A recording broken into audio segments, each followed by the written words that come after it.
ئەمن هەر دەبێژم بەلێ بۆ سەربەخۆی کوردستان بخۆنێ خۆ دچم مۆر دەکەم دەبێژم بەلێ بۆی سەربەخۆی کوردستان.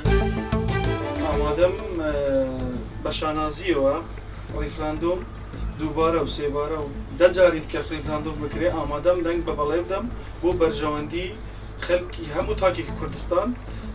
ڕیفراندۆم یعنی سەربەرزیە بۆ هەموو کوردێک کە دەنگ بە بەڵێ بدا هەموو شتێکی سەر بە خۆمان هەبی.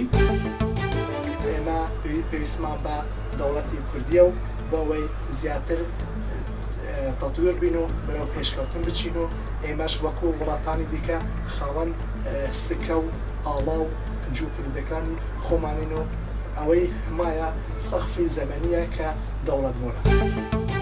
ئێمەی کورد پێویستە سەربەخۆییمان هەبێ، پێویستە وڵاتمان هەبێ، پێویستە ببینە وڵاتێکی کوردی کوردستانی چەندان ساڵە چەندان شۆڕش کرا بۆ ئەوەی بمین بە دەوڵەتێکی سەربەخۆ بمین بە دەوڵەتێکی کوردی کوردستانی گرنگ نییە لەسەر دەستی هەر کەسێک.